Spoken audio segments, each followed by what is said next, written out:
نماز چھوڑنا میرے عزیزو اس کو ہلکا مت سمجھ لینا، ہلکا مت سمجھ لینا، بلکہ بعض احادیث میں یہ ملتا ہے کہ کوئی عورت زنا کرتی ہو اور اس کے بعد اس سے پیدا ہوئے بچے کو کاٹ کے پھینکتی ہو، اس سے بڑا گناہ نماز چھوڑنے والے کا ہے، جان بوجھ کر کے جو نماز ترک کرتا ہے۔ تو یہ کبیرہ گناہوں میں سے، کبیرہ گناہوں میں سے۔ اب جو قضا کر لیتے ہیں، جانتے ہیں آپ نمازوں کی قضا کرنے کے بعد لوگ سمجھ برابر کر دیا میں نے، کیا برابر کر لیے تم نے؟ وہ وقت لا سکتے ہو دوبارہ؟ قضا کرنے والے کے لیے حکم کیا ہے جانتے ہیں آپ؟ فجر آپ کی چھوٹی اور اس کے بعد پھر آپ نے اب عشاء کے وقت اس کو پڑھ لیا، قضا پوری کر لی، ادا کر لیا، تو فرمایا گیا کہ وہ 2 رکعت کی قضا کرنے کے بعد توبہ الگ سے کرو اللہ کی بارگاہ، توبہ کرو کہ وہ وقت کو تم نے جو ضائع کیا، یہ تو خالی تم نے 2 رکعت برابر کیا، اب اللہ جو ناراض تھا اس کو کون منا رہا ہے؟ تو کیا تم برابر کھانا پوری کر رہے ہو؟ فل ان دا بلینک جو ہوتا ہے کہ یہاں سے اٹھا کے اتنا بھر دیا، نہیں، تم نے اللہ کے آرڈر کو ہلکے میں لیا اور سو کے گزار دیا۔ قضا کرنے کے بعد بھی توبہ ضروری ہے، توبہ بھی کرنا ضروری ہے۔ تو نمازوں کو جنہوں نے ہلکے میں لیا ہے ان کے لیے دردناک عذاب ہے۔ یہاں تک کہ میں آپ کو یہ تک بتاؤں، حضور اکرم صلی اللہ تعالی علیہ وسلم کے پاس ایک شخص آیا اور نماز پڑھ رہا تھا، نماز سے سلام پھیر کے آنے کے بعد اس نے حضور کو سلام کیا، حضور نے فرمایا جا پھر سے نماز پڑھ، تیری نماز ہی نہیں ہوئی۔ پھر گیا وہ نماز پڑھا، اس کے بعد آیا سلام کیا، حضور نے فرمایا جا تیری نماز نہیں ہوئی، پھر سے پڑھ کے آ۔ تیسری بار پھر پڑھ کے آیا، حضور پاک صلی اللہ علیہ وسلم نے فرمایا جا تیری نماز نہیں ہوئی، پھر سے پڑھ۔ 3 بار بھی پڑھ کے آیا، حضور بار بار بھیج۔ تو اس نے کہا میرے آقا میرے سے جتنا ہو سکتا ہے میں اسی انداز سے پڑھ رہا ہوں، میری طاقت کے مطابق، اب آپ ہی مجھے سکھائیں کہ کیسے پڑھوں۔ کیونکہ وہ بندہ جو نماز پڑھ رہا تھا، جس کو کہتے ہیں کھٹا کھٹ نماز ادا کرنا، کھڑا ہوا رکوع میں گیا، رکوع سے اٹھا پھر سجدے میں گیا، سجدے سے اٹھا، تسبیح بھی صحیح سے نہیں پڑھ رہا ہے سیدھے۔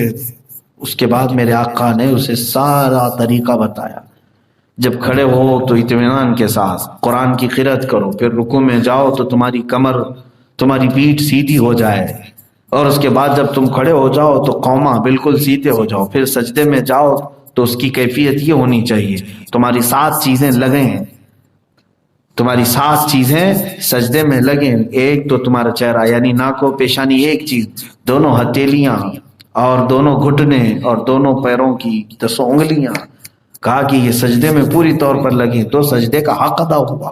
پھر 2 سجدوں کے بیچ میں اپنی کمر سیدھی کر کے، پیٹھ سیدھی کر کے بیٹھو۔ تب میرے آقا صلی اللہ علیہ وسلم نے پوری نماز کا طریقہ بتایا۔ اخیر میں ایک صحابی بیان کرتے ہیں، حضور نے فرمایا جو اس طرح کی نماز پڑھتا انتقال کر گیا، کون سی؟ مرغے کی چونچ والی۔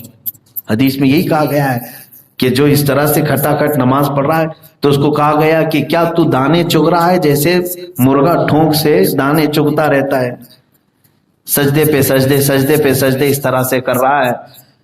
تو حضرت ابو سعید خدری رضی اللہ تعالیٰ، حذیفہ بن یمان رضی اللہ تعالیٰ نے فرماتے میں نے رسول پاک سے سنا جو اس طرح کی نماز پڑھتے پڑھتے مر گیا، حضور فرماتے ہیں وہ دین محمدی پہ نہیں مرے گا۔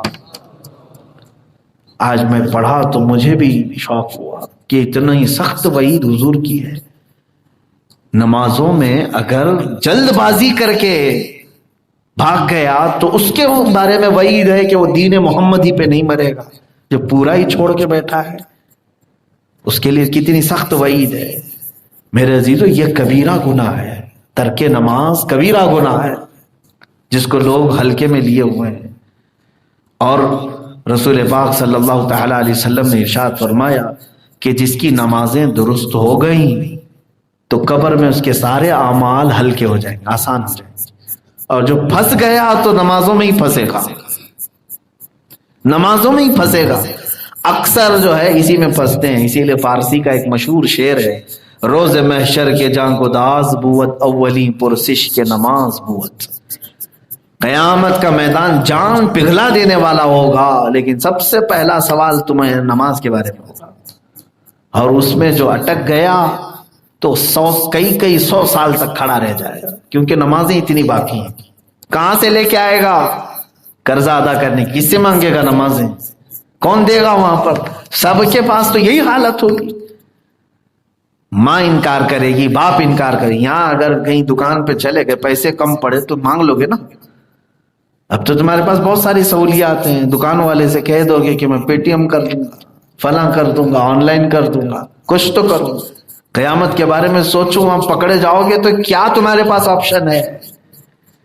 باپ سے مانگو گے، بھائی سے مانگو گے، ماں سے مانگو گے۔ قرآن تو پہلے ہی کہہ دیا ہے، یوم یفر المرء من اخیہ وامہ وابیہ وصاحبتہ وبنیہ۔ یہ وہ دن ہے جس دن بھائی اپنے بھائی سے بھاگ رہا ہوگا، ماں اپنے بیٹے سے بھاگ رہی ہوگی، دوست اپنے دوست سے جان چھڑا رہا ہوگا۔ کیوں؟ نہیں چاہتا کوئی بھی اپنی نمازیں دے دے، اپنے کوئی روزے دے دے، کوئی نہیں چاہے گا۔ ایسے اگر جس کی باقی ہیں میرے عزیزو، اللہ نے صحت دی ہے، آج کمپلیٹ کر لو۔